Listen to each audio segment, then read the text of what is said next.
लगता है वहाँ कुछ है। एक काम करो, गाड़ी घुमाओ।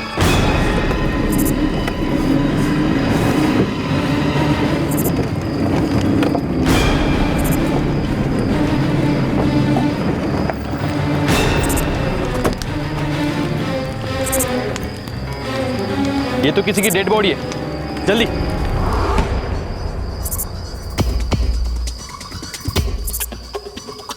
Petrol vehicle 546 calling. Gandipet road पे एक लड़की की लाश मिली है। आदि एक 18-19 साल की जवान लड़की की लाश अधजली हालत में मिली थी, जिसकी अब तक पहचान नहीं हो पाई थी। ऐसा लग रहा था कि ये एक ब्लाइंड केस है। ये एक मर्डर है। लड़की की उम्र 17 से 19 के बीच लगती है। मर्डर में एक से ज्यादा लोग शामिल हो सकते हैं। इसकी हम अभी तक पहचान नहीं कर पाए।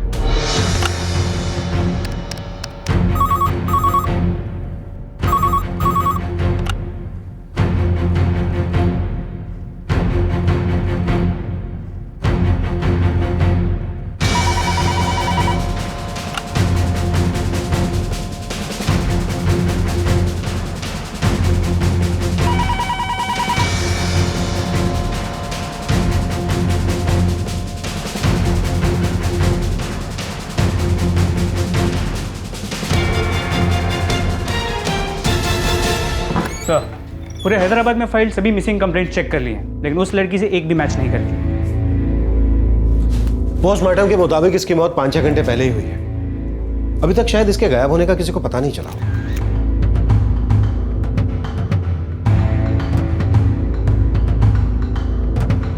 रात को एक मोहतरमा की आधी जली हुई लाश बरामद की। మరణి వాళ్ళకి తన రంగు గోధుమ మరియు ఎత్తు 5 అడుగుల 5 అంగుళాలు। ఈ అమ్మాయి గురించి ఎవరికైనా తెలిస్తే దయ। मृतका की उम्र 18 से 20 साल के बीच में मानी जा रही है। उसका रंग गेहुआ है और कद 5 फुट 5 इंच है। अगर किसी को भी इस लड़की के बारे में कोई भी जानकारी मिले तो कृपया हैदराबाद सिटी पुलिस स्टेशन में संपर्क करें।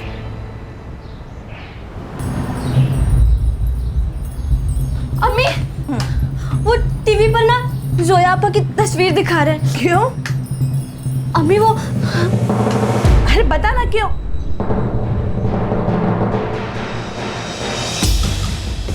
चल जल्दी से।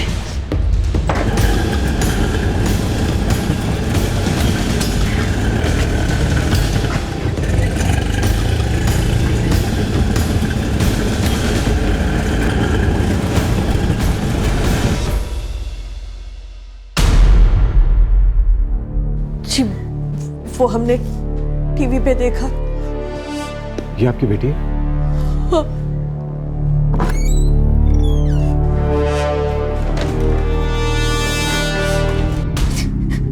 मेरी बड़ी बहन 19 साल की थी और मैं 15 साल की हूँ। कल रात 1:30 बजे हमें जोया की बॉडी मिली, गंडीपेट रोड पे। मैं सुबह से उसका फोन ट्राई कर रही थी, पर उसका फोन बंद आ रहा था। जोया कल रात कहाँ गई थी? काम पर गई थी। कहाँ काम करती थी? इवेंट मैनेजमेंट कंपनी में। मैं रात में पढ़ रही थी। वो अम्मी से बोली कि फोन आया और निकल गई। उठिए, पानी पी लीजिए।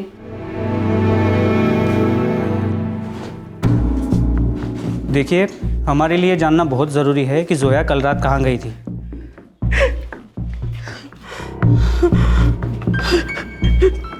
जोया जी, उसे 10:30 बजे फोन आया और वो बाहर चली गई। किसका कॉल था? शायद दफ्तर से फोन था।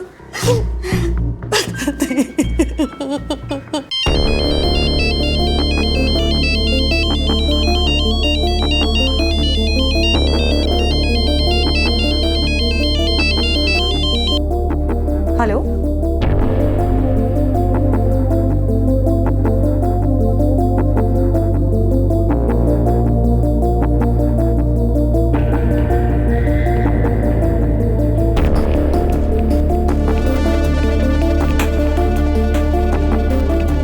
अम्मी मैं जा रही हूँ। कहाँ? अम्मी अर्जेंट मीटिंग है, एक नया क्लाइंट है, हो सकता है कि मुझे देर हो, सुबह भी हो सकती है। ठीक है? क्या वो अक्सर रात को काम के लिए बाहर रहती थी? इवेंट के काम में उसे कभी कभी देर हो जाती थी तो वो रात भर बाहर रहती थी, पर सुबह लौट कर घर आती थी। उसका मोबाइल नंबर? 444567898। वो फोन किसका था, इसका आपको जरा भी आइडिया नहीं? पता तो नहीं, पर शायद उसके बॉस का ही होगा। कौन है उसके बॉस? आबिद खान और सायरा नादिर।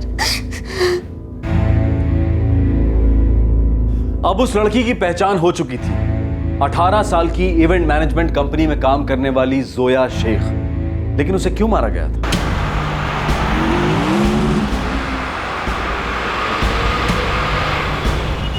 सर शाम तक जोया के कॉल रिकॉर्ड्स हमारे पास होंगे। सिर्फ 19 साल की थी, पिछले 1 साल से एक ही कंपनी में काम कर रही थी। ये कोई पर्सनल मामला है या फिर प्रोफेशनल?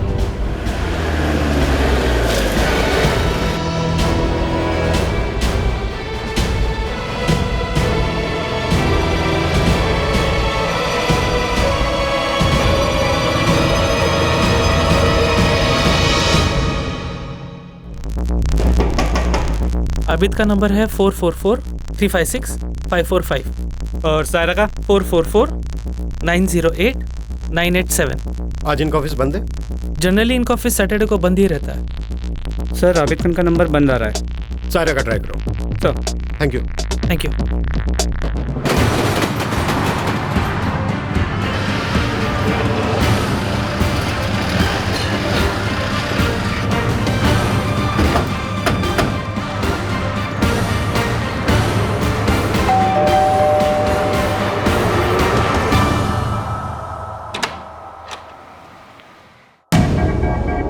जी सायरा नादिर। कौन आया है मिराज? अम्मी पुलिस।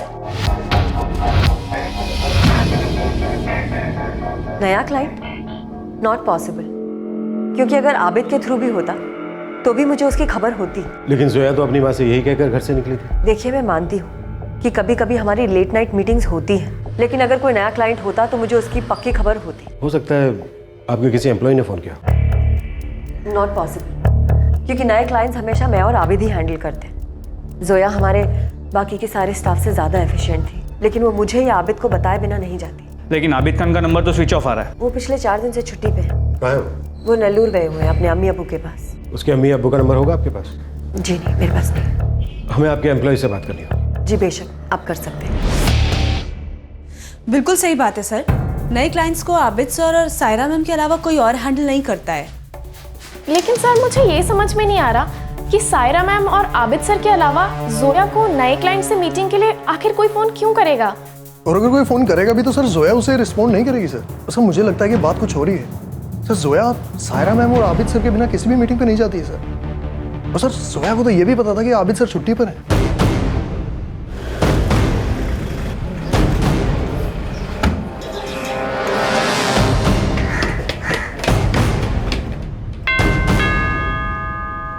जी नहीं, कोई लड़का नहीं था।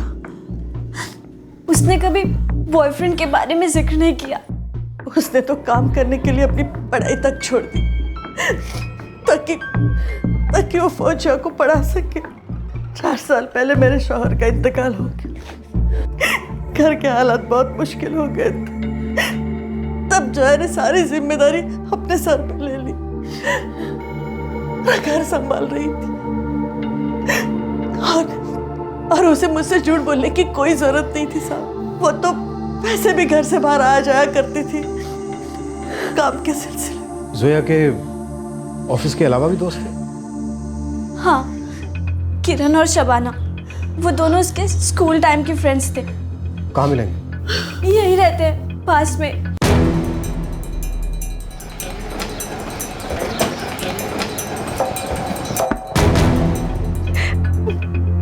जोया हमेशा अपने फैमिली के बारे में सोचती थी। किरण, जोया कल रात अपने घर ये कह के निकली थी कि वो काम के लिए जा रही है, लेकिन हमें लगता है कि ये फोन उसको उसके किसी बॉस का नहीं आया था, बल्कि किसी और ने किया था।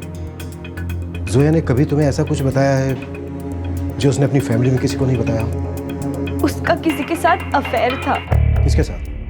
पता नहीं, लेकिन उसके ऑफिस में से ही कोई था। सर,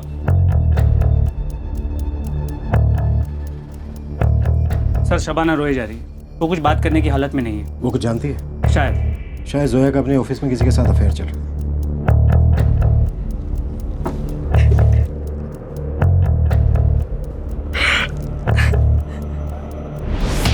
पता नहीं सर, मुझे तो कुछ भी नहीं मालूम। इम्पॉसिबल सर, जोया तो अपने काम में पूरी तरह से मशरूफ रहती थी। सर उसका किसी के साथ अफेयर होता तो हमें पता चल जाता सर। बस वैसे भी ऑफिस बहुत छोटा सा है। बस दोनों बॉस के अलावा यहाँ पर काम करने वाले सिर्फ हम 6 लोग ही तो हैं।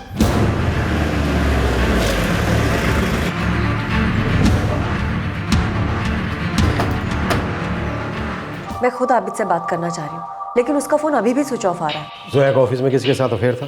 क्या? हमें पता चला है कि जोया का आपके ऑफिस में किसी आदमी के साथ अफेयर चल रहा था। ये कैसी बातें कर रहे हैं आप? वो काफ़ी वक्त से हमारे साथ काम कर रही थी, बहुत अच्छी लड़की थी, अपने काम से काम रखती थी। अगर ऐसा कुछ होता तो हमें ज़रूर पता होता ना।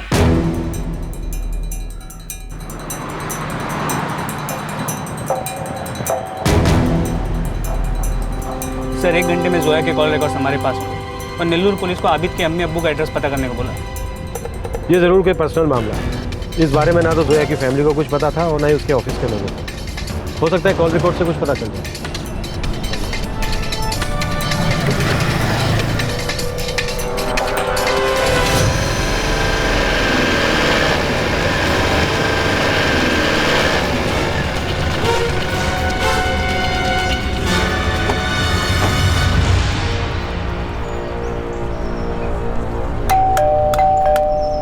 अभी तो दोपहर में निकल गया। कहाँ गए? हैदराबाद। बोला उसका ऑफिस में कुछ हुआ है। उसका फोन क्यों स्विच ऑफ था? पता नहीं, वो परेशान था। वो बोला था उसका ऑफिस में किसी लड़की का मौत हो गई। ठीक है, थैंक यू। अबीद के अम्मी अब्बू का कहना है कि वो नेल्लूर से हैदराबाद के लिए निकल गया। उन्हें तो वो यही बोल के निकला है। फिर भी उसके घर पे निगरानी रखो। उसे पता चल गया था कि जोया का मर्डर हो गया, फिर भी उसने अपना फोन स्विच ऑफ रखा। ठीक है।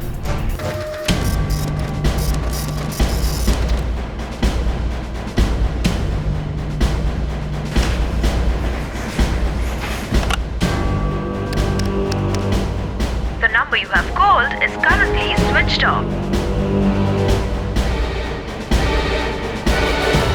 The number you have called is currently switched off.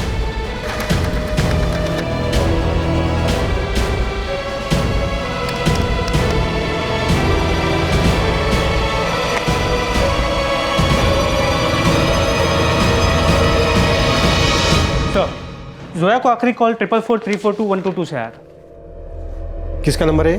Sir कोई अल्ताफ कुरैशी, फेक नाम फेक एड्रेस। सर ये सिम 3 दिन पहले ही खरीदा गया था और इससे सिर्फ 2 कॉल किए गए, दोनों जोया को। एक 19 अप्रैल के दिन सुबह और दूसरे रात को, जिसके बाद जोया घर से बाहर निकली। जाहिर सी बात है मर्डर प्लान किया गया होगा। सर हमने फ़ोन के IMEI नंबर को भी ट्रैक किया। ये फ़ोन सेट भी 3 दिन पहले ही खरीदा गया है। ये मिस्टीरियस कॉलर जिसके कॉल के बाद जोया अपने घर से निकली थी, जाहिर सी बात है जोया उसे बहुत अच्छी तरह से जानती थी। उसका कोई अपना करीबी रहा।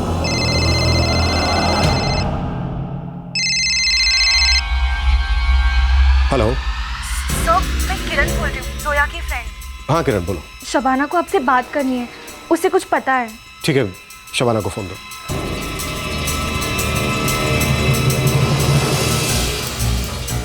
सर, जोया का अपने बॉस आबिद खान के साथ अफेयर था। तू सीरियस है?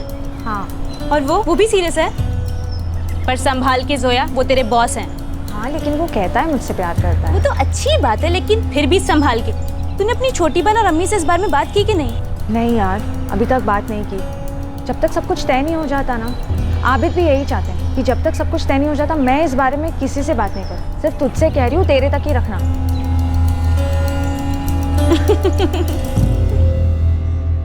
Thank you Shabana. अगर हमें जरूरत पड़ी तो हम आपसे फिर से बात करेंगे। मुझे हमेशा जोया के लिए डर लगा रहता था।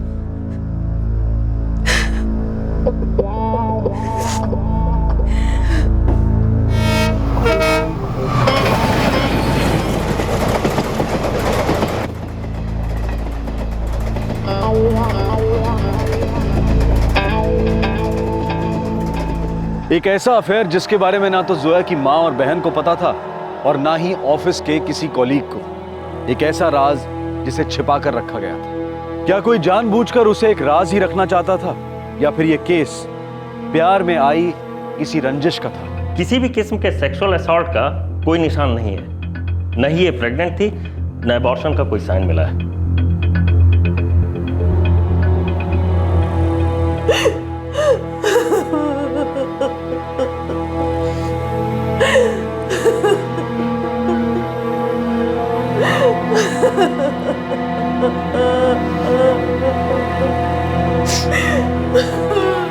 अम्मी थोड़ी देर सो जाओ।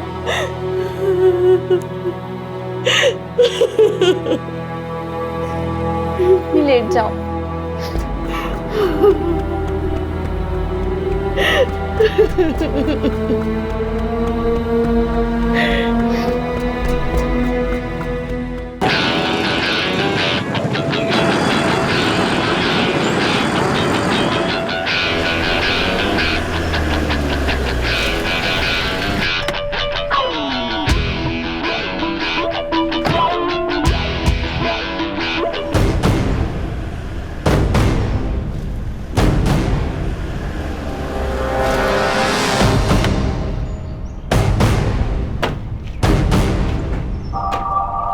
हम तुम्हें ऐसे बच के भागने नहीं देंगे। जी मैं भाग नहीं रहा था, मैं अभी वापस आया हूँ घर। इनफैक्ट मैं आप लोगों को खुद ही कांटेक्ट करने वाला था। कैसे कांटेक्ट करते? बंद फोन से। मैं जब भी छुट्टी पर होता हूँ तो अपना फोन ऑफ रखता हूँ और उस दौरान सायरा सारा काम संभालती है। ये जानने के बाद भी कि तुम्हारी एक एम्प्लॉय का मर्डर हो गया, वो भी ऐसी एम्प्लॉय जिसके साथ तुम्हारा अफेयर चल रहा है, जो तुम्हारे प्यार में थी, और शायद तुमने भी कभी उससे कहा था कि तुम उससे प्यार करते, तो पीछे हट गए। ये सच नहीं है, मैं भी जोया से प्यार करता था, इसलिए तो वापस जल्दी लौट कर आ गया, वरना तो मैं 2 दिन के बाद आने वाला था। तुम्हें क्या लगता है कि तुमने 2 दिन पहले आके कोई एहसान किया? हाँ, तुम्हारे साथ 2 लोग और कौन थे? कैसे मारा जोया को? मैं उसे क्यों मारूंगा? मैं अम्मी अब्बू से हम दोनों की शादी की बात करने ही तो गया था। मैं प्यार करता था उससे। तुम मुझसे शादी करोगी? प्रपोज कर रहे हो? हाँ। हाँ अभी? ठीक है, मैं हमारी शादी की बात करने के लिए अम्मी अब्बू के पास जा रहा हूँ। वापस आकर तुम्हारी अम्मी से बात करूँगा। खुदा कसम मैं उससे बहुत प्यार करता था, मैं उससे निकाह करना चाहता था। तो फिर उसे मार क्यों डाला? मैंने नहीं मारा, मैं अपनी पूरी जिंदगी उसके साथ बिताना चाहता था, मैं क्यों मारूंगा? तो फिर अपने रिश्ते को उसके साथ छिपा कर क्यों रखा? इसलिए ना ताकि जब मन भर जाए तो उसे छोड़ सकूं, और जब रिश्ता तोड़ नहीं पाए तो उसे मार डाला? जी नहीं सर, ऐसी कोई वजह नहीं है। मैं उसके साथ जीना चाहता था, मैं उसे क्यों मारूंगा? ये काम किसी और का है। और कौन हो सकता है जिसके पास वजह है जोया को मारने की? सायरा, सायरा नादिर। आलम, मुझे अंदाजा भी नहीं था इस बात का। मैं तो खुद शॉक्ड हुई है जान के। मुझे जरा भी अंदाजा नहीं था कि जोया का और आबिद का अफेयर चल रहा था। सायरा जरा ख्याल रख, मुझे मामला कुछ गड़बड़ लग रहा है। मुझे लगता है ये पार्टनरशिप हमें खत्म कर देनी चाहिए। आलम, कोई भी फैसले लेने के पहले हमें एक बार सोच लेना चाहिए। ठीक है, जैसा तुम ठीक समझो, लेकिन अपना ध्यान रखो। और जो भी हो मुझे खबर करते रहना। ठीक है, खुदा हाफिज। खुदा हाफिज। सायरा जोया को क्यों मारी? वो तो तुम्हारी पार्टनर है ना? जी। सायरा का जोया से क्या लेना देना? मैंने ये कंपनी 3 साल पहले शुरू की थी, तो मुझे एक ऐसे पार्टनर की जरूरत थी जो मेरी कंपनी में पैसा लगा सके। यार आइडिया तो बहुत अच्छा थी, और फिर तुझे इस फील्ड का एक्सपीरियंस भी है, लेकिन यार मेरे पास इतना पैसा है नहीं यार। देख, आइडिया बहुत अच्छा है, ये तो भी मानता है। अब क्लाइंट्स भी है मेरे पास। अगर मैंने अपना बिजनेस शुरू किया ना तो सारे क्लाइंट्स मेरे पास आ जाएंगे। मेरे भाई आलम से बात करके देख, अब्रॉड रहता है, पैसा भी उसके पास, लगता है कि वो उसमें इंटरेस्टेड भी हो। हाँ तो ठीक है, तो प्लीज मेरे लिए बात करना। हाँ मैं करता हूँ ना, लेकिन मैं पक्का नहीं हुआ कि वो इसमें फंड करेगा या नहीं करेगा। तू एक काम कर, तू मेरी बात करा दे, मैं अपना प्लान समझाता हूँ, क्या पता बात बन जाए। अरे हाँ करना। अभी ये प्रोजेक्ट तो मुझे अच्छा लग रहा है, लेकिन भाई इस बिजनेस में मुझे कोई एक्सपीरियंस तो है नहीं। जी उसकी कोई प्रॉब्लम नहीं है, काम सारा मैं संभाल लूंगा। मुझे ना एक फंडिंग पार्टनर की जरूरत है। पार्टनरशिप के लिए मैं ओके हूँ, लेकिन यहाँ का सारा काम छोड़ के मैं वहाँ नहीं आ सकता। नहीं नहीं, आपको आने की जरूरत नहीं है, यहाँ पे सारा काम मैं संभाल लूंगा। ओके, अभी तो अगर तुम्हें ठीक लगे तो एक काम कर सकते हैं, इस कंपनी में मेरी वाइफ सायरा तुम्हारी पार्टनर बन जाएगी। वैसे भी वो काफ़ी टाइम से कुछ काम शुरू करना चाह रही है। हाँ फेयर इनफ। ओके फिर मिलके बात कर लेते हैं। मैं इस मंथ के एंड में इंडिया आ रहा हूँ। थैंक्स। खुदा हाफिज़। बात बन गई यार। आलम मेरा फंडिंग पार्टनर बन गया और उस हिसाब से सायरा मेरी ऑफिशियल पार्टनर। उसके बाद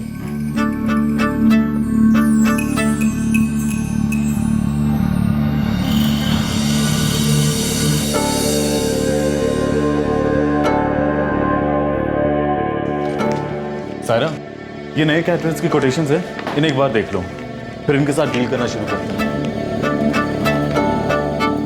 काफी कम कोट कर रहे हैं ना ये? I know but they pretty good. ठीक है, फिर मैं इनके साथ एक मीटिंग फिक्स करता हूँ। मैं मिराज को अपने इन-लॉज के यहाँ भेज रही हूँ इस वीक। तुम घर आ जाओ। करके कहीं बाहर मिलते हैं। और अगर आलम का फोन आया तो मैं उससे क्या कहूँगी? वही जो हमेशा कहती हो, मैं बहुत जरूरी मीटिंग में हूँ। ओके?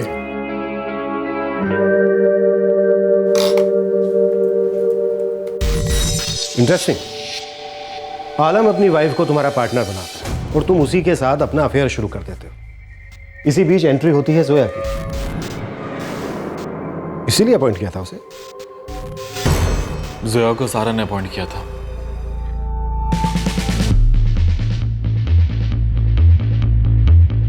तुमने सिर्फ 12th तक पढ़ाई की? जी मैम, मुझे पढ़ाई बीच में ही छोड़नी पड़ी। अम्मी और छोटी बहन की देखभाल करनी थी इसीलिए। लेकिन मैम यकीन कीजिए, मैं इवेंट्स मैनेज बहुत अच्छे से कर सकती हूँ। मैं आपको प्रूफ करके दिखाऊंगी। तुम्हें कोई एक्सपीरियंस भी नहीं है इस फील्ड का। मैम आप मुझे एक मौका दीजिए, मैं आपको कोई शिकायत का मौका नहीं दूंगी। देखो जोया, ये काफ़ी डिफिकल्ट फील्ड है। यहाँ बहुत मेहनत करनी पड़ती है, रात भर काम करना पड़ता है, एक साथ बहुत सारी चीज़ें हैंडल करनी पड़ती है। मैम मैं आपको कोई एक्सक्यूज़ नहीं दूंगी और ना ही कोई शिकायत का मौका मिलेगा। Please ma'am.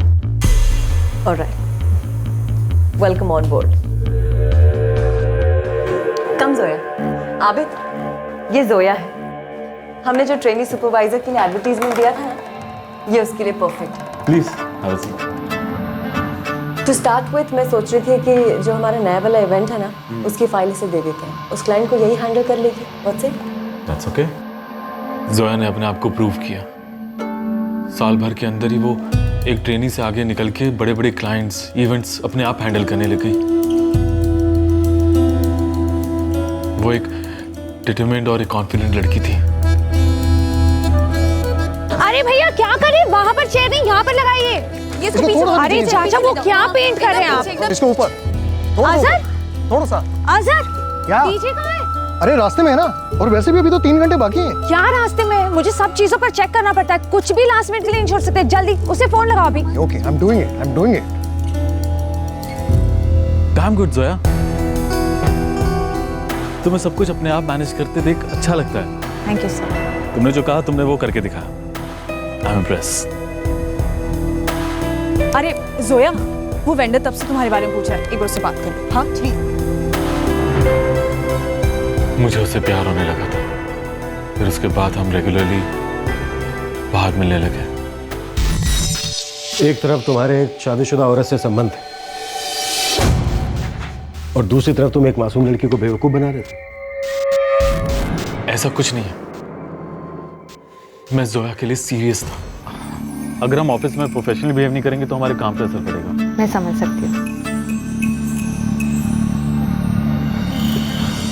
You trust me ना? Of course I trust you. मुझे एक बात तो समझ में आ गई थी कि जोया मेरी जिंदगी है और जो रिश्ता मेरा सारा के साथ है वो गलत है और उससे किसी को कुछ हासिल नहीं होने वाला था। आबिद, कल शाम से तुमने मेरे फोन का जवाब क्यों नहीं दिया? हाँ, थोड़ा बिजी था। तुम ऑफिस आए और मुझसे मिले तक नहीं। क्या बात है सर? आबिद, पिछले 1 महीने से तुम मुझसे ढंग से बिहेव भी नहीं कर रहे हो।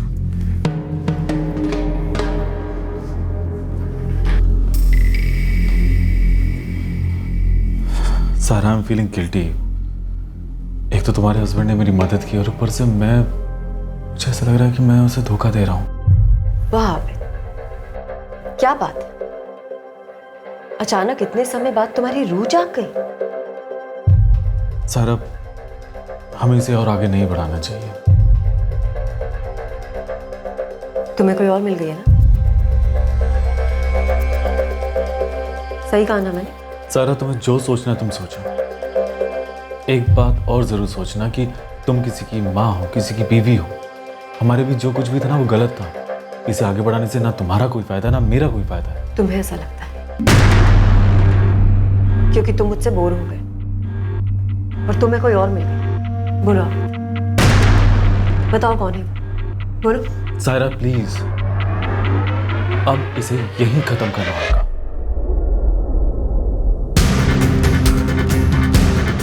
मुझे लगा तब नहीं तो और थोड़े वक्त के बाद ये सब खत्म हो जाएगा, लेकिन पता नहीं सायरा को मेरे और जोया के बारे में कैसे पता चल गया।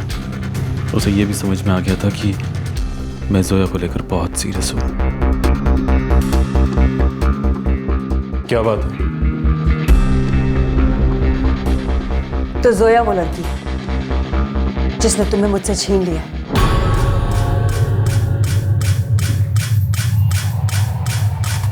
मैंने ही उसे अपॉइंट किया था। और ये मत भूलो आबिद कि इस कंपनी में मैं भी एक पार्टनर हूँ। मैं नहीं भूलूंगा। तुम जोया को नौकरी से निकालना चाहती हो ना, निकाल। लेकिन एक बात तुम मत भूलना कि मैं जोया को कभी नहीं छोड़ूंगा। मैं तुम्हारे पास तो कभी वापस नहीं आऊंगा। जस्ट ट्राई एंड अंडरस्टैंड, हमारे बीच जो कुछ भी था ना वो गलत था और हमेशा गलत ही रहेगा। मैं जोया से शादी करने वाला हूँ और यही बात करने के लिए अम्मी अब्बू के पास भी जा रहा हूँ।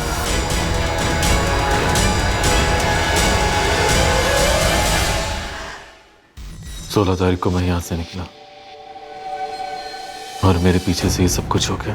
और तुम्हें लगता है कि जोया के कत्ल में सायरा का हाथ है? जी सर, मुझे लगता है।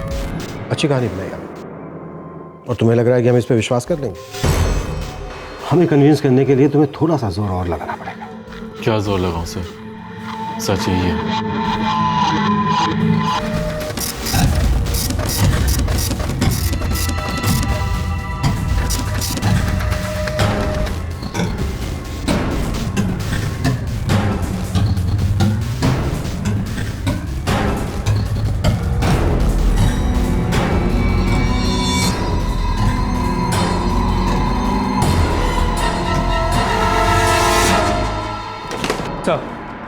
सायरा के कॉल रिकॉर्ड्स में कुछ अनयूजुअल नहीं लग रहा। सारे के सारे कॉल ऑफिस से रिलेटेड थे, सब ऑफिस के लोगों को किए गए थे और कहीं कुछ प्लानिंग नहीं नजर आ रहा। आबिद के कॉल रिकॉर्ड्स क्या कहते हैं? वो उस वक्त नेल्लोर में था और उसके कॉल रिकॉर्ड्स में कुछ सस्पिशियस नहीं लग रहा। आबिद कोई खेल खेल रहा है, सारा इल्जाम सायरा पे डालना चाहता है। हो सकता है, लेकिन ये भी हो सकता है जो आबिद कह रहा हो वो सच हो। सायरा ने ही बड़ी चालाकी से बिना कोई सबूत छुड़े काम कर दिया। लेकिन क्या कोई किसी से इतनी नफरत कर सकता है कि उसको इतनी बेरहमी से मारना?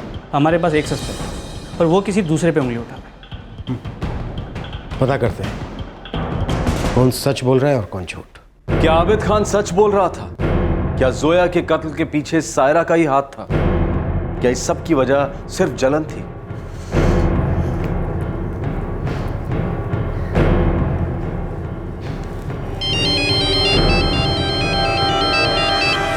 अब तो मुझे किस लिए फोन कर रहे हो आबिद? जोया नहीं रही तो मैं एक बार तुमसे मिलना चाहता था। जोया के जाने के बाद तुम्हें मेरी याद आ रही है? सायरा, मैं अंदर से पूरी तरह से टूट चुका हूं। एक बार मिलकर बात करना चाहता हूं तुमसे।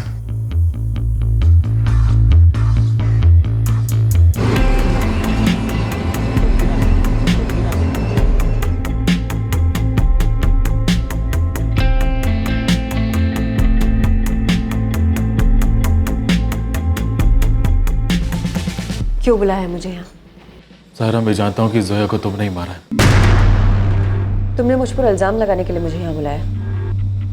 या तुम अपना गेट मुझ पे डालना चाहते हो? तुम जानती थी कि मैं अपने अम्मी अब्बू से बात करने वाला हूँ और अपनी और जोया की शादी को लेकर। तुम ऐसा नहीं चाहती थी और ये करके भी तुम्हें कोई फायदा नहीं होगा। पता है क्यों? क्योंकि मैं आज भी जोया से उतना ही प्यार करता हूँ जितना मैं कल करता था और हमारे बीच में कभी भी कुछ नहीं हो सकता। मैं जानती थी तुम यही कहोगे, लेकिन कोई बात नहीं आबिद। अब तुम सारी जिंदगी तड़पते रहोगे लेकिन तुम्हें जोया कभी नहीं मिलेगी। तुमने उसके लिए मुझे छोड़ा, मैंने उससे ये दुनिया ही छुड़वा दी। सड़ो।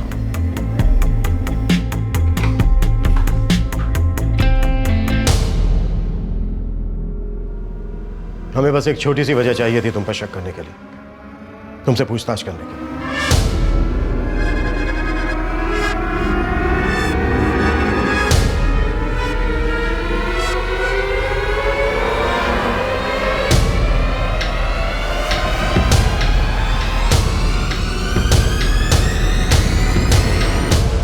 मैंने जोया को नहीं मारा। तुम हो चालाक हो सारा, तुमने बहुत अच्छे तरीके से सारे सबूतों पर पर्दा डालने की कोशिश की, लेकिन अफसोस तुम्हारे साथी तुम्हारी तरह चालाक नहीं निकले। उन्होंने इस जुर्म का सारा कच्चा चिट्ठा हमारे सामने खोल दिया। कैसे तुमने 3 दिन पहले सिम कार्ड खरीदा, नया मोबाइल फोन खरीदा, सब कुछ। कैसे तुमने जोया को एक क्लाइंट मीटिंग के बहाने बुलाया, उसे मारा, फिर उसकी बॉडी को जलाने की कोशिश की। यह रहा तुम्हारे साथियों का साइंड स्टेटमेंट, जो तुम्हें सलाखों के पीछे भेजने के लिए काफी है।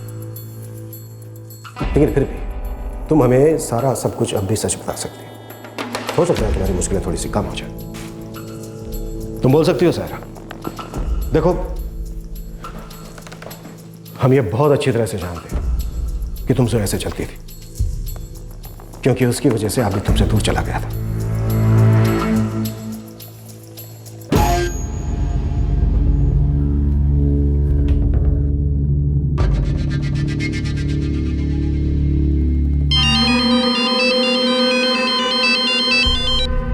हेलो हेलो जोया, सायरा बोल रही हूँ। गुड मॉर्निंग मैम, बोलिए।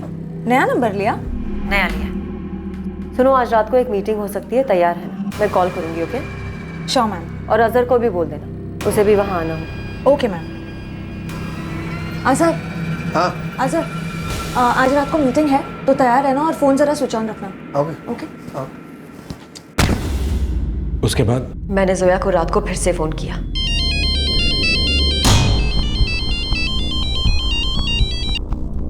हेलो जोया, मैं आ रही हूँ, तैयार रहना। तुम्हारी कॉलोनी से तुम्हें पिकअप करूंगी। जी मैम, मुझे 10 मिनट दीजिए। आबिद ने मेरा इस्तेमाल किया अपनी फिजिकल जरूरतें पूरी करने के लिए, और फिर इस लड़की के आते ही मुझे अपनी जिंदगी से निकाल फेंका, वो भी उस लड़की के लिए जिसे मैंने अपॉइंट किया था। वो मुझे समझाने लगा कि हमारा रिश्ता कितना गलत है, लेकिन वो लड़की का नाम मुझसे छुपा रहा था। तुम मुझसे शादी करोगी? प्रपोज कर रहे हो? हाँ आबिद।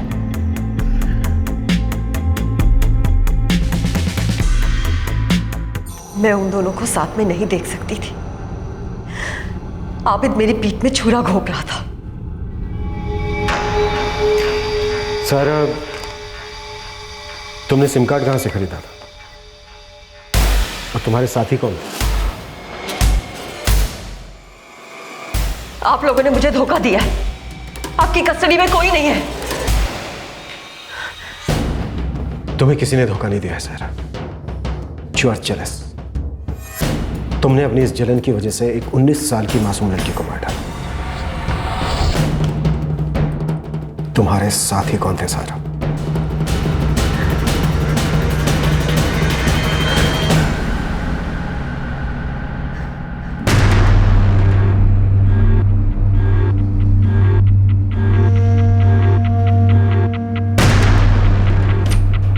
Yes ma'am. अजहर बैठो। यस। तुम्हें मेरे लिए एक काम करना होगा। श्योर मैम, क्या काम है? करोगे ना मेरे लिए? जी मैम, लेकिन काम क्या है? इसके लिए तुम्हें पैसे मिलेंगे, प्रमोशन मिलेगी और तुम जोया की जगह संभालोगे। जोया को रास्ते से हटाने में तुम्हें मेरी मदद करनी होगी। मैम, मैं ठीक से समझा नहीं। जोया को खत्म करना है। तो तुमने अपने एक एम्प्लॉय को लालच देके फंसा लिया। तुम्हारा दूसरा साथी कौन था? साबिर, अजहर का दोस्त है। उसी ने सिम और मोबाइल का इंतजाम किया था। मैम, हम कहाँ जा रहे हैं? क्लाइंट से मिलने जा रहे हैं। क्लाइंट कौन है? अभी पता चल जाएगा।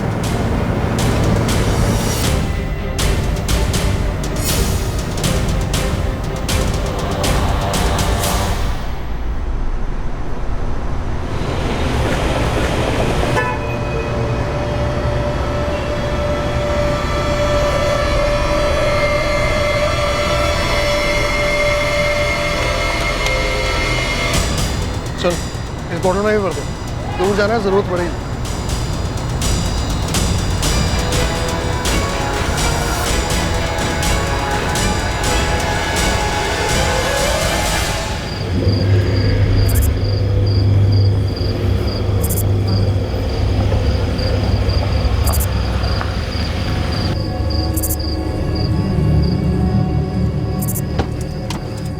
बात क्या है? हमारी यहाँ से किससे मीटिंग है?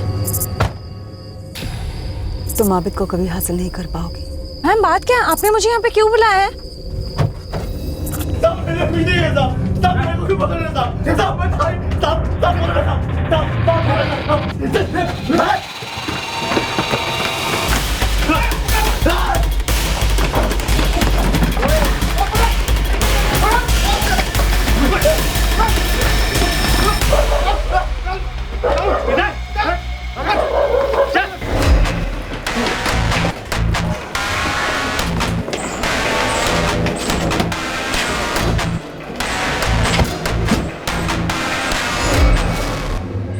इसमें जोया का क्या कसूर था? उसे तो यह भी नहीं मालूम था कि तुम्हारा और आबिद का अफेयर चल रहा है।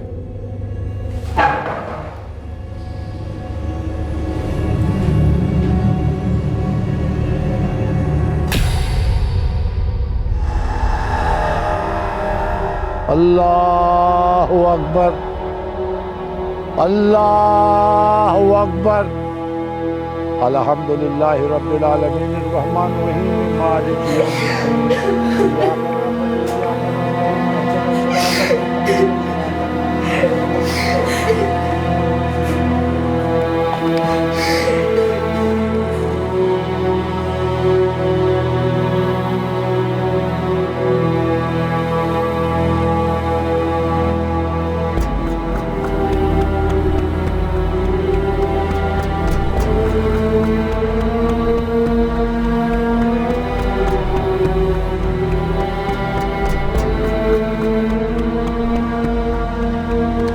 पुलिस ने जुर्म की एक एक कड़ी को जोड़कर वो पूरा रास्ता ट्रेस कर लिया था जिस पर सायरा और उसके दो साथी मजहर और साबिर जोया को लेकर गए थे और उसे मार डाला था। पेट्रोल पंप के अटेंडेंट ने अजहर की पहचान बोतल में एक्स्ट्रा पेट्रोल लेने वाले आदमी के तौर पर की है। इस जुर्म में जो कार इस्तेमाल की गई थी वो अजहर के दोस्त की थी, उसे बरामद कर लिया गया है और उससे फिंगरप्रिंट सैंपल्स भी ले लिए गए हैं। सायरा, अजहर और साबिर पर आईपीसी की धारा 302 के तहत कत्ल करने के लिए, धारा 34 के तहत एक ही मंशा के साथ काम करने के लिए और धारा 201 के तहत सबूत मिटाने के लिए केस दर्ज किया गया है। तीनों आरोपी अभी न्यायिक हिरासत में हैं। आबिद अब जोया के परिवार का ख्याल रख रहा है। फौजिया की पढ़ाई जारी है। जलन ने एक औरत को ऐसे अपने काबू में किया कि उसने एक मासूम लड़की की जान ले ली। वो लड़की जिसने अपने नाजुक कंधों पर पूरे परिवार का बोझ उठा रखा था। उस लड़की को तो इस बात की भनक तक भी नहीं थी कि उसके प्रेमी का किसी दूसरी औरत के साथ कोई रिश्ता है और उसी औरत ने उसे मार डाला। जलन जिससे नफरत पैदा हुई, नफरत जिससे पैदा हुआ एक जुर्म जिसने एक इंसान को मुजरिम बना दिया और दूसरे को उसका शिकार। आखिर नफरत पर कैसे काबू पाया जा सकता है? कैसे जलन को अपने ऊपर हावी होने से रोका जा सकता है? कैसे इस एहसास को पागलपन की हद तक पहुंचने से पहले रोका जा सकता है? अगर इन जज्बातों को बढ़ावा ही ना दिया जाए तो, अगर इन बातों को ऐसे ही छोड़ दिया जाए तो?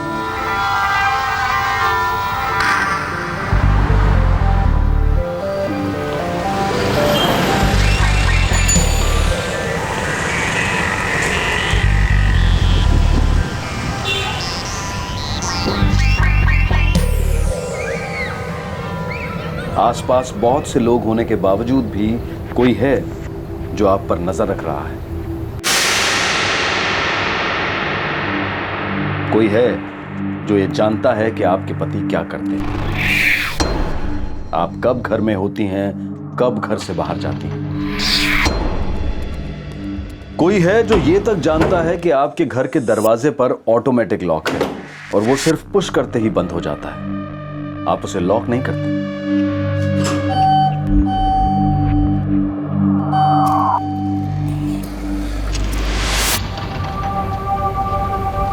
कोई जानता है कि आपकी बिल्डिंग में कोई खास सिक्योरिटी नहीं है क्योंकि कोई भी कड़ी सिक्योरिटी के लिए पैसा नहीं खर्च करना चाहता है।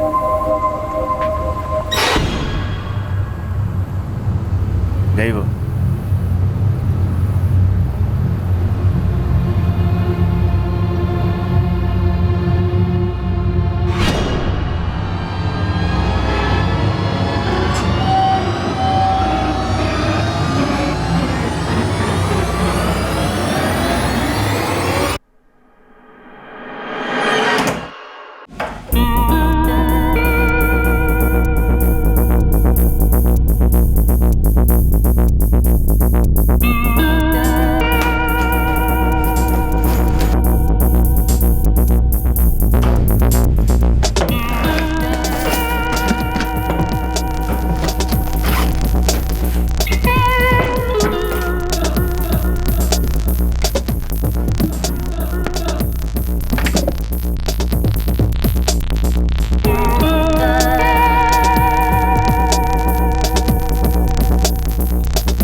वो लोग घर का सारा कीमती सामान ले जा चुके थे। ऐसा लग रहा था कि वो जानते थे कि घर में कब जाना है, कैसे जाना है और कितने समय में चुपचाप निकल जाना है।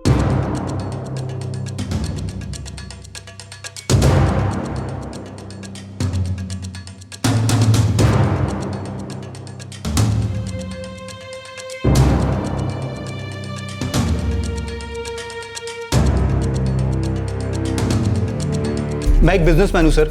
मैं अपनी वर्कशॉप पे था, तभी मेरी पत्नी ज्योति का फोन आया। तकरीबन 7:45 बजे होंगे। इसी ने मुझे बताया कि घर में चोरी हो गई है। मैं उस समय मार्केट गई हुई थी। कितने बजे? लगभग 6, सवा 6 बजे। जब मैं मार्केट से लौटी तो देखा ये सब। सर, फोर्स्ड एंट्री का कोई निशान नहीं है। लगता है वो लोग बहुत आसानी से घर में घुसे थे।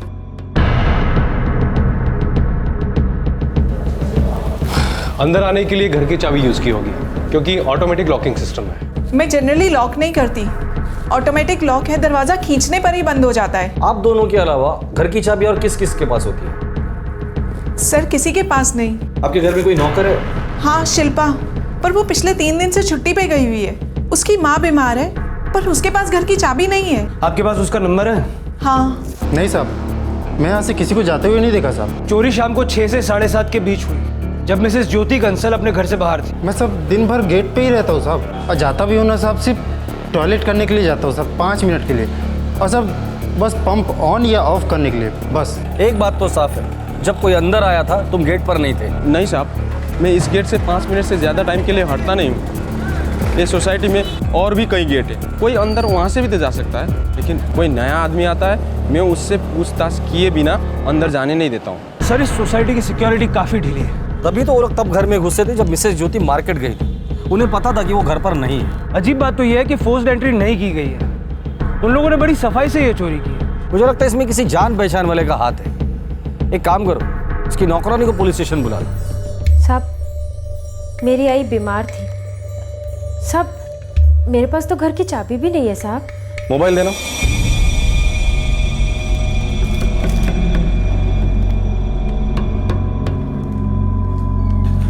रहती कहाँ हो? वर्सोवा गांव साहब। घर पर और कौन कौन है? आई है साहब, वो हरदम बीमार रहती है। एक छोटा भाई है जो पढ़ाई करता है साहब। और बाबा? वो नहीं है साहब, मैं ही घर चला गया। सर, अरुण और ज्योति ने पूरी लिस्ट दी है क्या क्या चोरी हुआ है उसकी। 6 लाख के गहने चोरी हुए हैं। उस नौकरानी के बारे में कुछ पता चला? सर, कॉल रिकॉर्ड्स देख के तो ऐसा नहीं लगता कि उस पर शक किया जा सके। उसके घर पे निगरानी रखने के लिए एक आदमी तैनात किया है और खबरियों को भी काम पे लगा दिया। हो सकता है इस नौकरानी का कोई बॉयफ्रेंड हो, या भाई, या फिर भाई का कोई दोस्त। एक काम करो, आसपास के इलाके में जितने भी ज्वेलर्स है सबको खबर कर दो। अगर चोरी का माल बेचने कोई आता है तो सबसे पहले हमें खबर करें। हालांकि इतने जल्दी वो लोग माल बाहर निकालेंगे नहीं जब तक ये मामला ठंडा नहीं पड़ जाता।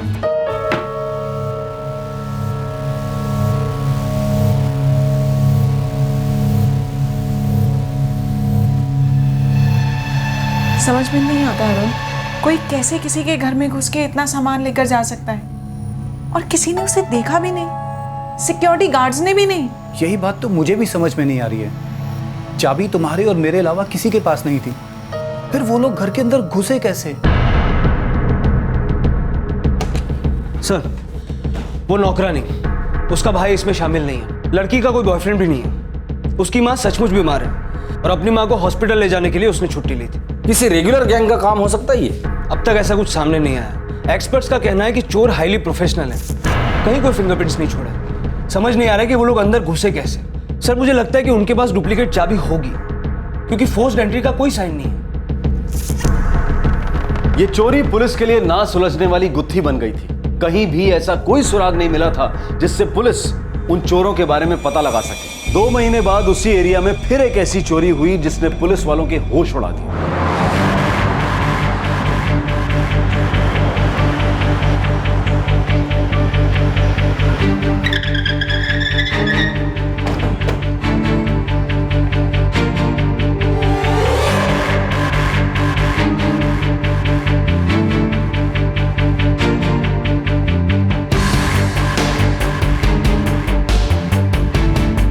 रजिया शेख?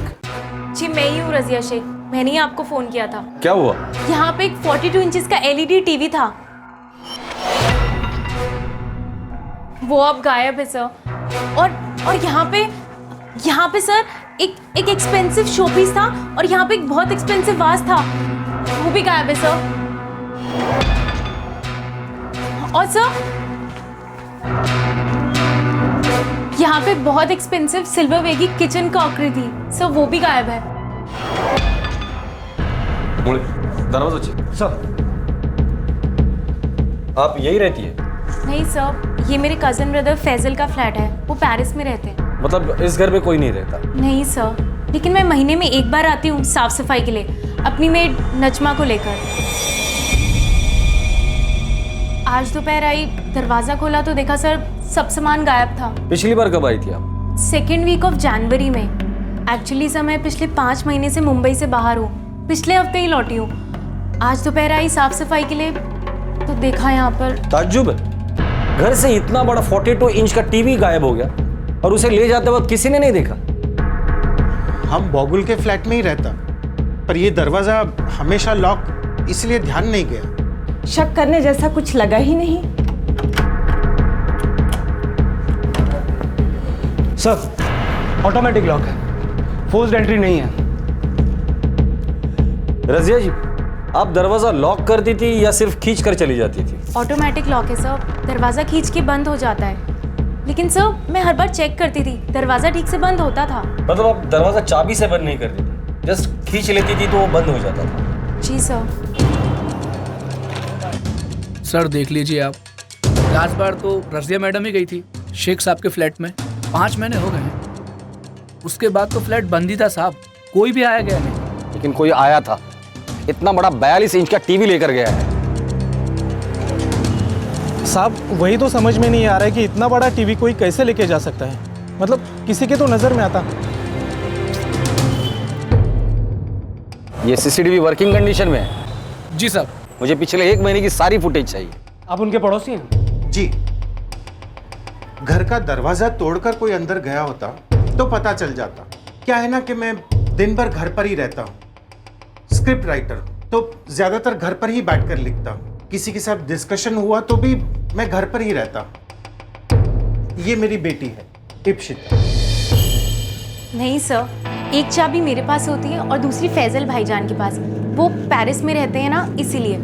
सर मैं महीने में एक बार आती हूँ, अपनी आंखों के सामने साफ सफाई कराकर वापस चली जाती हूँ, और मैंने आज तक कभी भी मेड के हाथ में चाबी नहीं दी। क्या आपने आस पड़ोस में कभी किसी को चाबी दी थी? नहीं सर, कभी नहीं।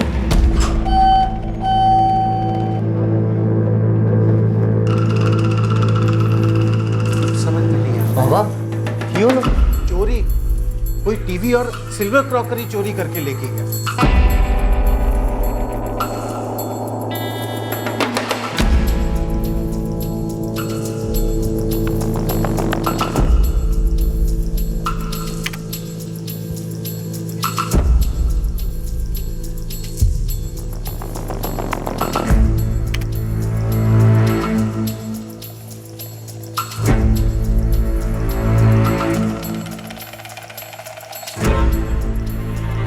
सभी सोसाइटी के लोगों का ही आना जाना है, शक करने जैसे कोई मूवमेंट ही नहीं। सर ये फुटेज सिर्फ पिछले 15 दिन का है। घर हमेशा बंद रहता था, तभी खुलता था जब खुद रजिया घर पर आती थी। अजीब बात है सर, ऑटोमेटिक लॉक है, फोर्स्ड एंट्री की कोई साइंस नहीं है। सर ये मामला आपको अप्रैल में जो ग्रेशिया साइट्स में चोरी हुई थी उससे मिलता जुलता नहीं लगता?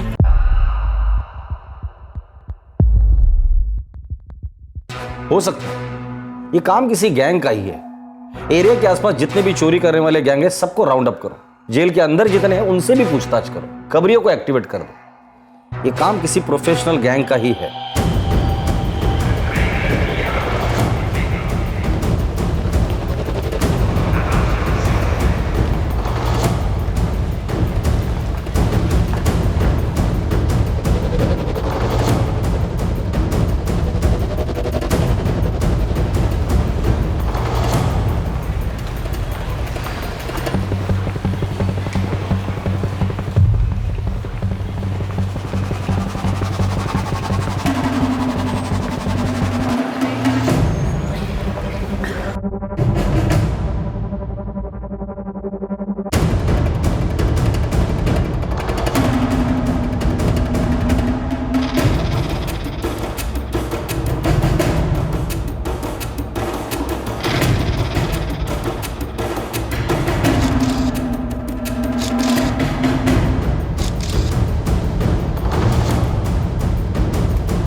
इन ऑटोमेटिक लॉक्स को बिना चाबी के नहीं खोल सकते।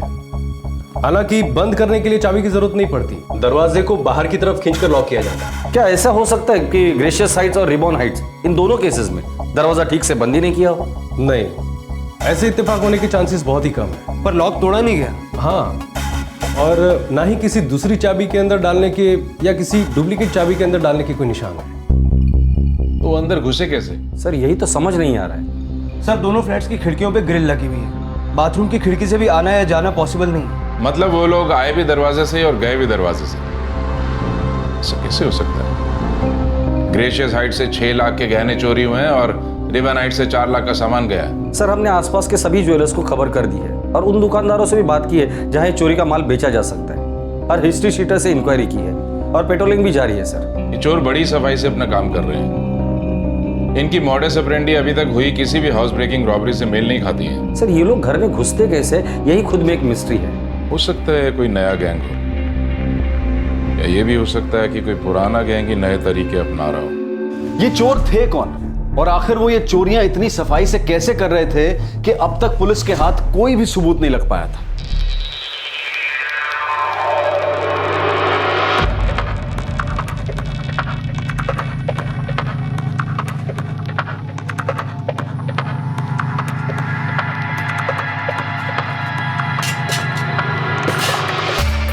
बढ़िया।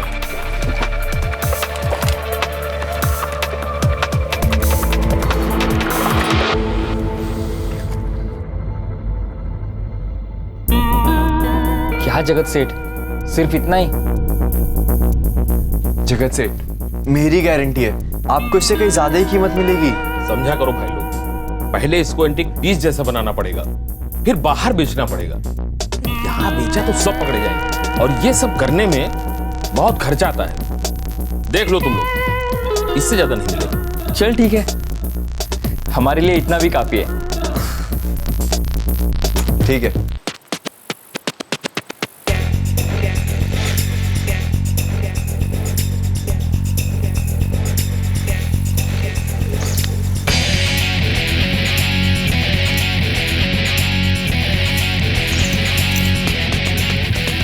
अल्ट्रा माल है बंटा, एकदम अल्ट्रा है।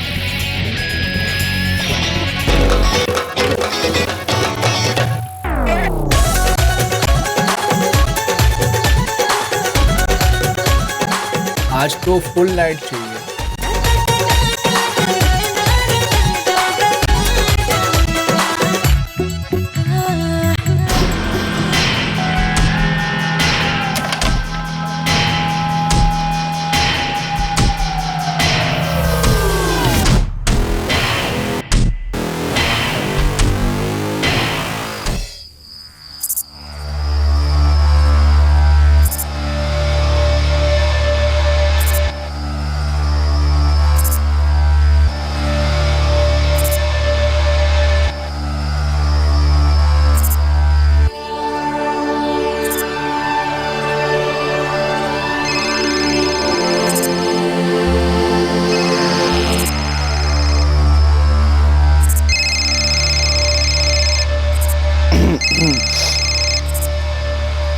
है माँ, बोलो। अरे शोना, कोথায় আছিস? माँ, दोस्त के घर पर हूँ, पढ़ाई कर रहा हूँ। 11 बज रहे हैं, घर कब आएगा? बस थोड़ी देर में आ रहा हूँ माँ, 2 चैप्टर और बाकी है। ठीक है, खाना टेबल पे रखा है, खा लेना। ओके माँ, bye, love you. Love you शोना, बाय। এই যে গো, আমি শুতে যাচ্ছি, গুড নাইট। চলো কামিয়া বসো বসো বসো। আরে বসো না।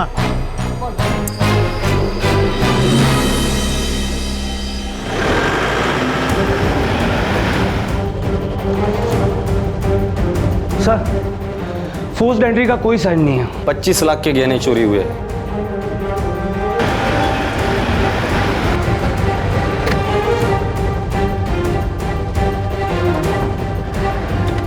सर 16 लाख का गोल्ड और डायमंड। और कोई फोर्स एंट्री नहीं हुई है।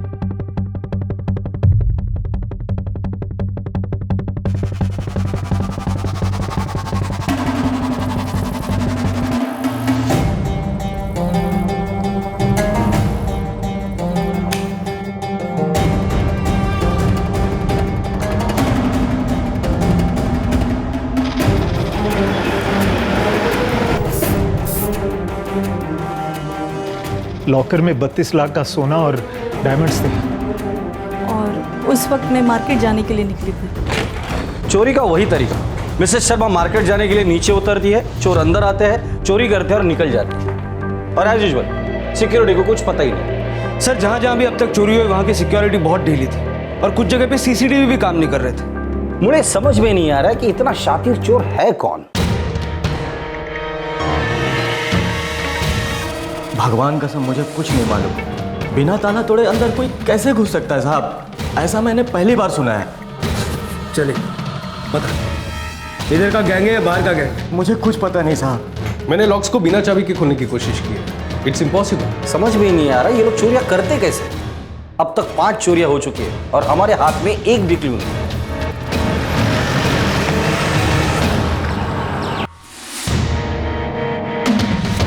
कोई फोर्स एंट्री नहीं। पता नहीं ये लोग अंदर घुसते कैसे।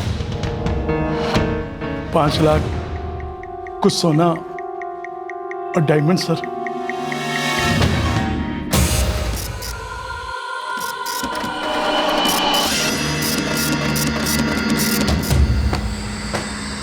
सर 2 घंटे में इस एरिया में करीब 2 लाख फोन कॉल्स हुए हैं। हर मुमकिन कोशिश करो, कहीं ना कहीं कोई ना कोई सुराग तो जरूर मिलेगा।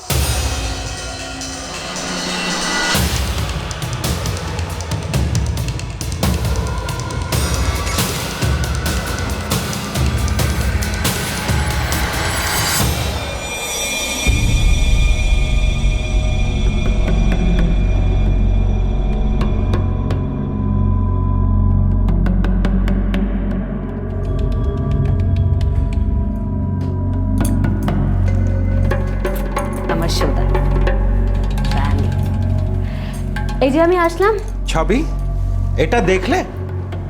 हम सोचा था बॉगुल में ही चोरी हुई थी, भाई इधर लिखा है आसपास एरिया में बहुत चोरी हुई है। थोड़ी सी हम लोगों को भी बाहर जाते समय ध्यान रखना होगा। पुलिस वालों को भी अभी तक नहीं पता चल पाया कि वो घर में घुसते कैसे हैं।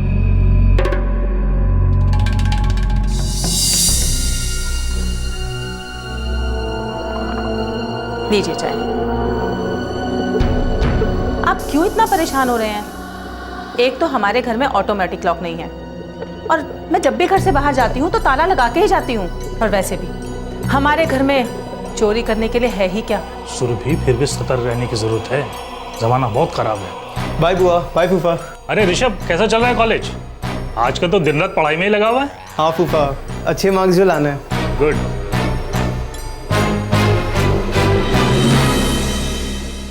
चोरों ने तो तेल का मचा के रखा है। हाँ, मैं भी वही पढ़ रहा हूँ। आओ सेठ, राजू देख इनको क्या चाहिए।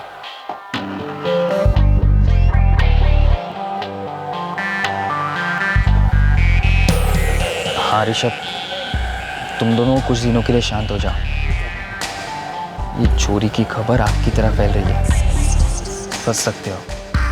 अजित का फोन था, वो बोला था कि कुछ दिनों के लिए हमें रुक जाना चाहिए। पुलिस हाथ धो के पीछे पड़ी है, कभी भी हम तक पहुंच सकती है। पहुंची तो नहीं ना, और मैं बोलता हूँ पहुंचेगी भी नहीं।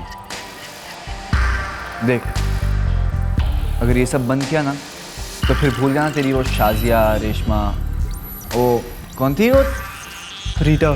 हाँ, भूलना पड़ेगा सबको, सोच ले। नहीं यार, फिर से वही 100-200 रुपए की पॉकेट मनी में नहीं जी सकते हैं।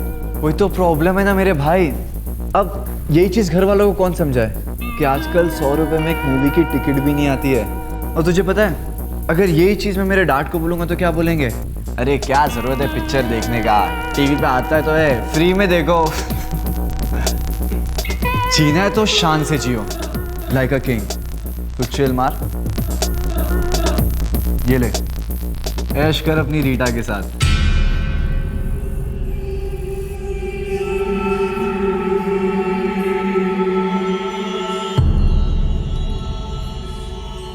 कोई तो तरीका होगा जिससे हम उन्हें पकड़ सकें।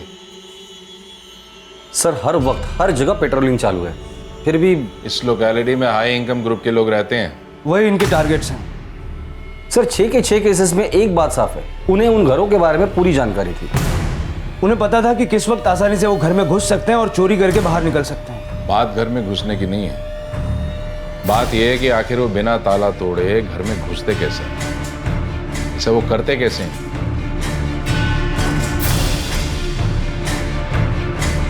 अब तक उनसे कोई गलती नहीं हुई थी। उन लोगों का कॉन्फिडेंस दिन पर दिन बढ़ता ही जा रहा था। खबर सुर्खियों में थी, लेकिन फिर भी पुलिस उन तक पहुंच नहीं पाई थी। उन्हें लगने लगा था कि अब वो कभी पकड़े नहीं जाएंगे। उन्हें विश्वास था कि अब उनसे कोई गलती हो ही नहीं सकती थी।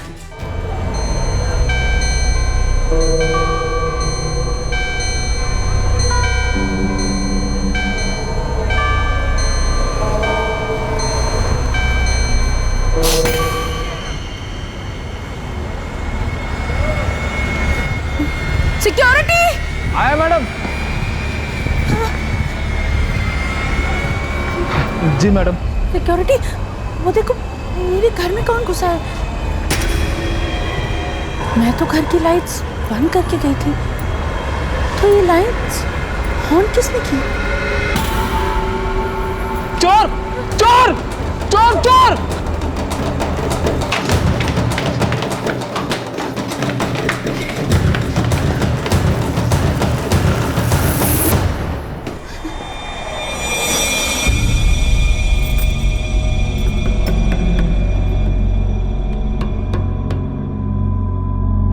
मुझे डर लग रहा है। ए सिक्योरिटी, दरवाजा खोल।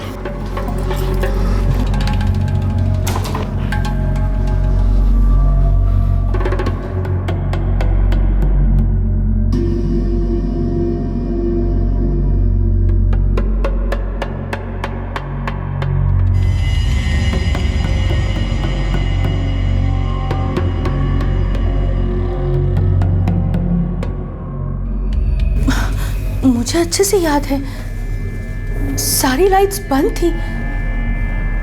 मैं कभी लाइट्स ऑन करके बाहर जाती ही नहीं हूँ।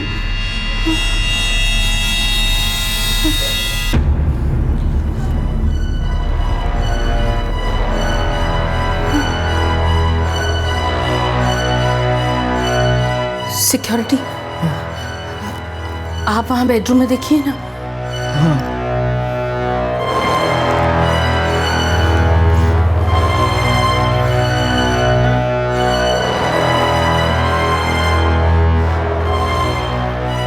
अंदर तो कोई नहीं है मैडम, पर सारी अलमारियां खुली पड़ी हैं।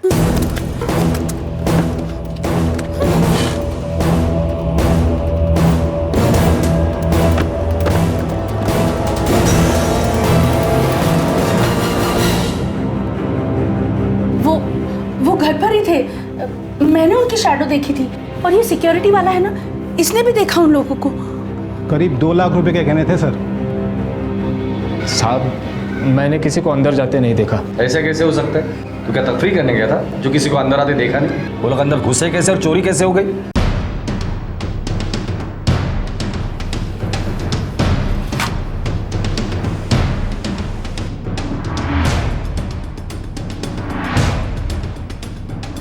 इस खिड़की के शीशे निकालकर वो लोग भाग गए होंगे सर, और पाइप से नीचे उतर गए होंगे। जाहिर सी बात है पीछे सिक्योरिटी भी नहीं होगी, क्योंकि सब लोग फ्लैट की तरफ भागे होंगे। बड़ी आसानी से पाइप से उतरे होंगे और फिर दीवार से छलांग लगाकर भाग गए होंगे। इतना हल्ला होते ही सब लोग फ्लैट की तरफ दौड़े होंगे और इनको भाग निकलने का मौका मिल गया होगा। वो क्या है?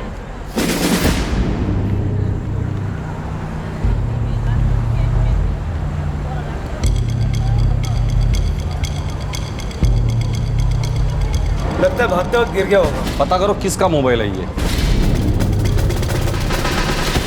सर, फोन नंबर है 444567876।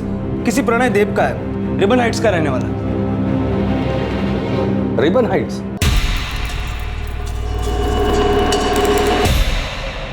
ये तो वही सोसाइटी है जहां जून महीने में चोरी हुई थी। वो 42 इंच का टीवी। रजिया शेख, उनके पड़ोसी भी देव हैं, सुब्रतो देव, वो राइटर।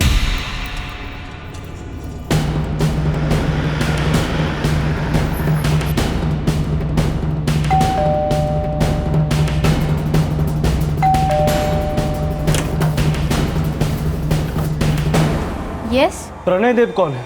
मेरे भाई हैं। कौन है अक्षिता? Yes sir. तुमसे कुछ जरूरी बात करनी है। चलो हमारे साथ। बात क्या है सर? हाँ सर, ये मेरा ही फोन है, कल दोपहर में खो गया था। कहाँ खोया था? याद नहीं सर, कॉलेज से घर आते समय शायद कहीं गिर गया होगा। पुलिस कंप्लेंट की थी? आज करवाने वाला था सर, फिर सोचा किसी फ्रेंड के पास होगा तो मिल जाएगा। अच्छा प्रणय, तुमने किसी को बताया था कि तुम्हारा फोन खो गया है? हाँ सर, मैंने माँ को बताया था। पता नहीं मम्मा, पुलिस आई और भैया को साथ लेके चली गई।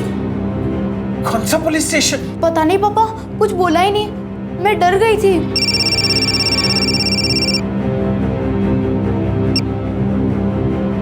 हेलो।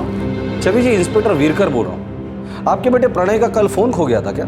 हाँ, बताया था उसने शाम को, लेकिन आप उसे क्यों लेकर के गए? बस थोड़ी पूछताछ करनी थी। कौन सा पुलिस स्टेशन? सर मैंने बताया ना, मेरा फोन कल खो गया था और ये बात मैंने माँ को भी बताई थी। प्रणय, हमें तुम्हारा फोन एक्वा टावर में मिला था। Aqua tower? मेरा फोन वहाँ? स्ट्रेंज। या वेरी स्ट्रेंज। पता नहीं माँ क्यों बुलाया, कहते मेरा फोन एक्वा टावर में मिला है। पर हमें क्यों पुलिस स्टेशन में बिठा के रखा है? देखिए, मुझे इंस्पेक्टर साहब से बात करनी है।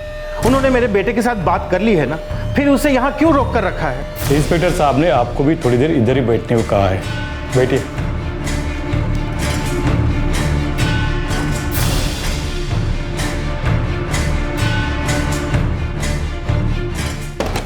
सर, ये प्रणय लगातार एक नंबर के टच में है, ऋषभ खत्री। उसका नंबर है 4443212234। और सर, इस ऋषभ के फोन की लोकेशन भी एक्वा टावर से, उस वक्त जब वहां चोरी हुई थी। उस औरत ने और सिक्योरिटी ने 2 लोगों की शैडो देखी। और सर, सबसे जरूरी बात, प्रणय और ऋषभ दोनों के फोन की लोकेशंस एक साथ उन सारी जगहों पर मिली है जहां जहां चोरी हुई। Gracious Heights, Blue Cloud Heights, River Heights, Iris View Heights और नाइट्रा अपार्टमेंट। सिर्फ रिबन हाइट्स की चोरी को छोड़कर, क्योंकि उस चोरी की एग्जैक्ट डेट पता नहीं चल पाई। रजिया जी मुंबई से 5 महीने के लिए बाहर थी और उस चोरी की कंप्लेंट जून 2013 में की गई थी। रिबन हाइट्स, जहां ये प्रणय देव का घर है। मुझे एक बात तो तय है, इन सारी चोरियों में ये प्रणय इन्वॉल्व है, लेकिन मुझे ये आसानी से मुंह नहीं खोलेगा। एक काम करते, उस ऋषभ खत्री को उठाते, वो मुंह खोले। उसका एड्रेस मिल गया सर।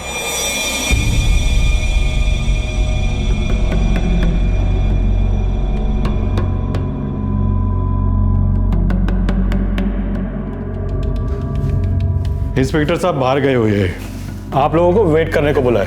पर हम लोग को क्यों परेशान किया जा रहा है? ये मुझे कुछ मालूम नहीं, साहब आएंगे ना वही आपको बताएंगे। ये गलत है।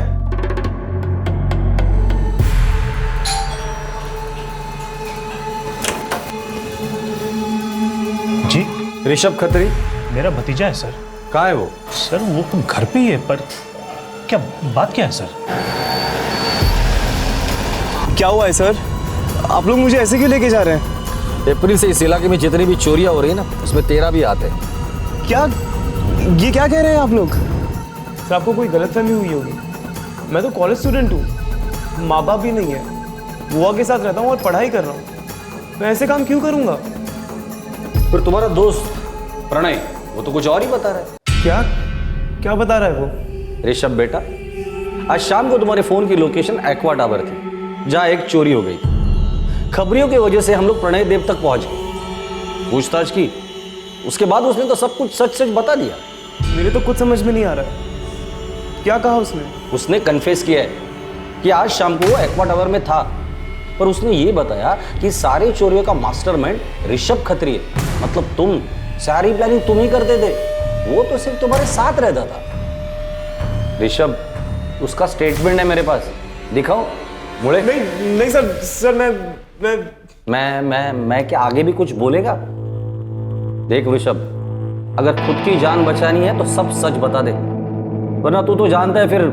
ये सच है कि मैं उन चोरियों में शामिल था, पर सर प्लानिंग मेरी नहीं थी, पूरी प्लानिंग प्रणय की थी, वही सब कुछ प्लान करता था। ठीक है, मुझे यकीन है कि तुम सच बोल रहे हो। मुझे पहले से डाउट था ये प्रणय झूठ बोल रहा है और तुम्हें फंसा रहा है, इसलिए तुम ही सब कुछ सच सच बता दो। सर, प्रणय और मैं तो एक दूसरे को ठीक तरह से जानते तक नहीं थे। तो फिर वो ऐसा क्यों बोल रहा है कि हर चोरी का मास्टरमाइंड तू है? वो झूठ बोल रहा है सर। प्रणय से मेरी पहचान मेरी एक गर्लफ्रेंड ने करवाई थी। हम दोनों की एक ही कॉमन प्रॉब्लम थी। क्या? हम दोनों को पैसे चाहिए थे, पॉकेट मनी कम पड़ती थी। तो प्रणय ने एक आइडिया दिया, एक प्लान बताया।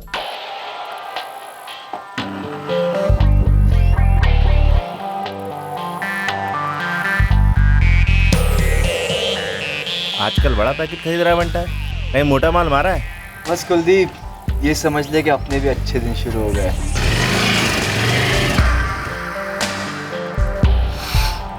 यार प्रणय, तेरे पास इतना रुपया आता कहाँ से? सिंपल है यार। यार इतना ही आसान है तो मुझे भी बताना, मैं भी ट्राई करता हूँ। पार्टनर बनेगा मेरा। पर करना क्या होगा? देख यार, इट्स अ गेम, और मुझे इस गेम को बड़ा करने के लिए ना एक पार्टनर चाहिए। पर मुझे करना क्या होगा ये तो बता। फिर प्रणय ने मुझे बताया कि उसने क्या क्या किया, कहाँ से उसके पास इतना सारा रुपया आता था। कहाँ से?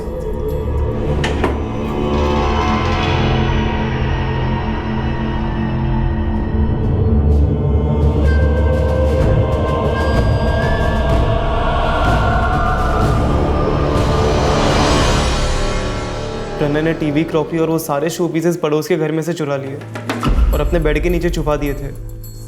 मतलब उसने चोरी जनवरी 2013 में ही की और हमें तब पता चला जब रजिया जी मुंबई आई। अच्छा, उसने ये सारा सामान बेचा कैसे? उसका दोस्त अजित, उसी ने सब कुछ बिकवाया था। यार प्रणय, मुझे तो अब भी यकीन नहीं हो रहा, तूने सचमुच में टीवी और क्रॉकरी चुराई है? हाँ यार, तुझे यकीन नहीं आता ना तो अजीत से पूछ ले, इसी ने तो सारा माल बिकवाया है। हाँ यार, ये 100% सच बोल रहा है। पर इतना बड़ा टीवी लेकर तू सोसाइटी से बाहर कैसे निकला? किसी ने देखा नहीं तुझे? एक हफ्ते तक तो वो टीवी मैंने मेरे बेड के नीचे छुपा के रखा था, किसी को पता भी नहीं था कि क्या हुआ है, मैंने क्या किया है। पड़ोसी का फ्लैट खाली रहता था, इसलिए किसी को शक भी नहीं हुआ। हाँ, इसकी बहन आती है, लेकिन वो भी महीने में एक बार घर की सफाई कराने के लिए। वो सब ठीक है, पर इतना बड़ा टीवी तूने सोसाइटी से बाहर कैसे निकाला? सिंपल यार, मैंने सिक्योरिटी को बोला कि मेरे घर का टीवी ख़राब हो गया है, रिपेयर कराने लेके जा रहा हूँ।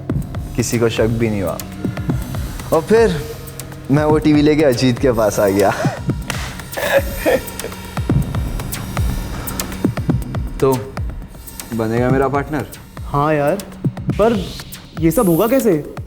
प्लान क्या है तेरा? फिर बाकी की चोरियां तुम दोनों ने मिलके की? हाँ, हम दोनों चोरी करते थे और अजित माल बिकवा देता था। अभी सिर्फ इतना बता दो, बिना ताला तोड़े, बिना चाबी लगाए तुम दोनों घर के अंदर घुसते कैसे?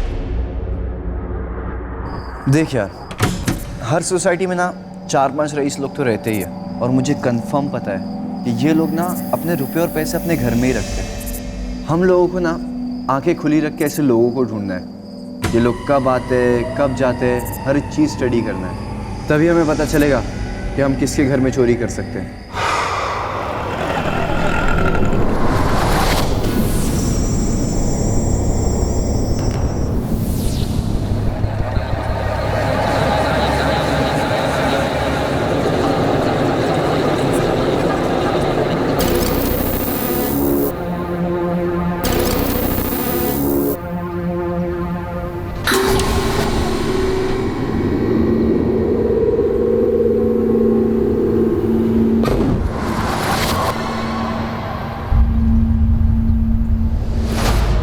हम पैसे वाले लोगों के बारे में पता करते थे, कब घर के लोग बाहर जाते हैं, कब वापस आते हैं, घर की औरतें कब बाहर जाती हैं, घर में घुस के चोरी करके वापस निकलने का विंडो टाइम कितना है। मैंने पूछा तुम दोनों घर के अंदर घुसते कैसे थे?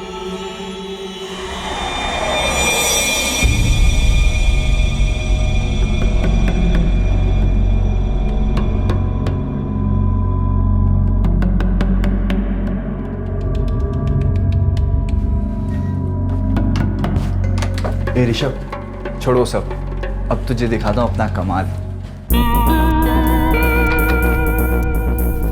इधर आ।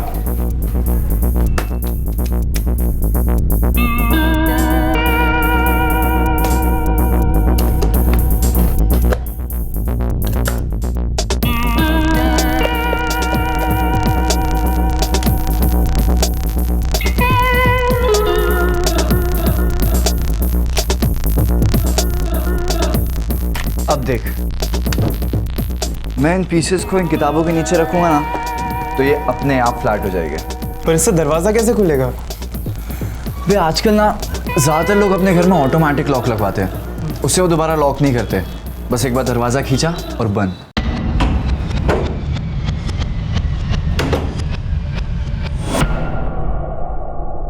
पर उस प्लास्टिक के पीस से दरवाज़ा खुलेगा कैसे?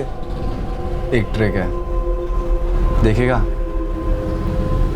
मैं कैसे अपने पड़ोसी के फ्लैट में घुसा था।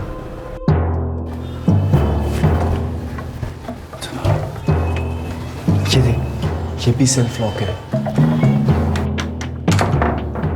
ले अब खोल। नहीं खुला ना?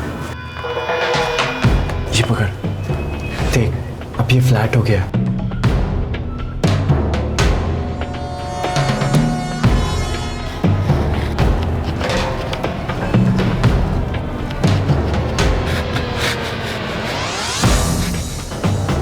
Just wait and watch.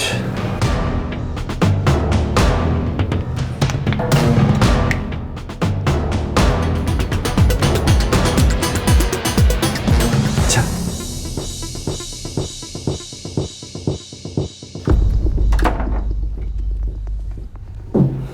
अब बोल, क्या बोलता है? ये तो मैजिक है यार। बनेगा मेरा पार्टनर? यस। ये हुई ना बात।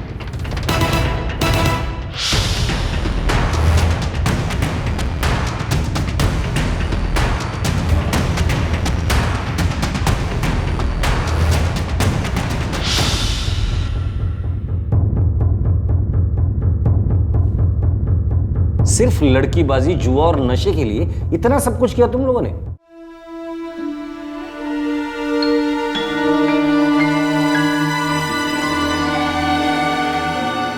इप्शिता घर पर अकेली है। क्या करें, समझ में नहीं आता ये लोग आखिर चाहते क्या है। ये क्या हो रहा है? आप लोगों ने हमें ऐसे रोक कर रखा है जैसे हमने चोरी की हो। आप आइए मेरे साथ, आप सब।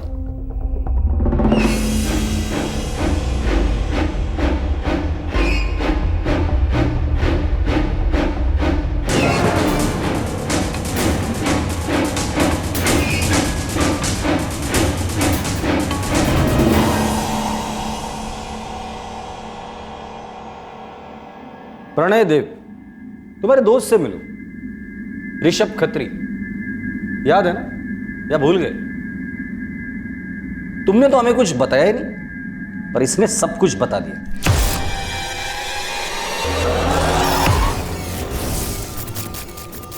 तुम लोग कैसे चोरी करते थे, कहां माल बेचते थे, सब कुछ। एक और साथी है ना तुम्हारा, अजीत, याद है कुछ या अब भी यही कहोगे कि तुम्हारा मोबाइल कहीं खो गया? प्रणय, क्या है ये सब?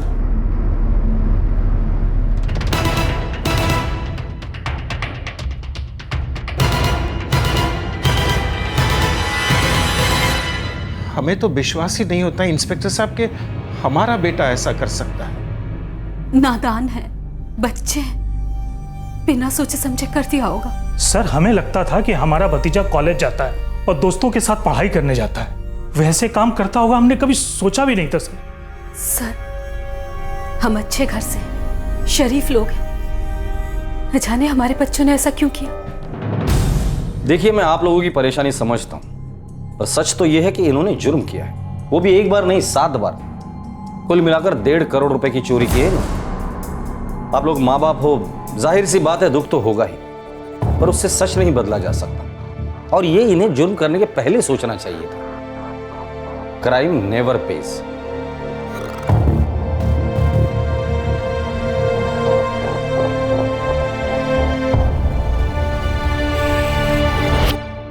प्रणय, ऋषभ, अजीत और वो आदमी जिसने इनसे चोरी का माल खरीदा था, जगत, इन चारों पर आईपीसी की धारा 454 के तहत चोरी करने के इरादे से किसी के घर के बाहर घात लगाकर बैठना, धारा 457 के तहत रात के समय चोरी करने के इरादे से घर के बाहर घात लगाकर बैठना, धारा 380 किसी के घर में चोरी करना, धारा 34 किसी के लिए गलत मंशा से मिलकर साजिश करना, ये सभी धाराएं लगाई गई। सभी आरोपी अभी न्यायिक हिरासत में हैं और पुलिस चार्जशीट फाइल करने की तैयारी में है। इन तीनों और चोरी का माल खरीदने वाले जगत के पास से काफी चीजें बरामद की गई हैं। जिन लोगों के घर में चोरी हुई थी उन लोगों ने अपने सामान की रिकवरी के लिए कोर्ट में एप्लीकेशन दी है। पुलिस को पता चला है कि और भी कई पुलिस स्टेशंस में इस तरह की रॉबरी के केसेस दर्ज हैं जिनका मोडस ऑपरेंडी यानी कि चोरी करने का तरीका इन केसेस से मिलता है। ऐसा हो सकता है कि ये लोग उन केसेस में भी शामिल थे। प्रणय के माता पिता और ऋषभ के बुआ और फूफा को ये सच जानकर एक गहरा सदमा लगा था। एक ऐसा सच जिस पर विश्वास करना उनके लिए बेहद मुश्किल था। प्रणय और ऋषभ अभी सिर्फ 20 साल के हैं। इन तीनों में सबसे बड़ा अजीत था, जिसके पिता पर अपनी पत्नी की हत्या का केस दर्ज है।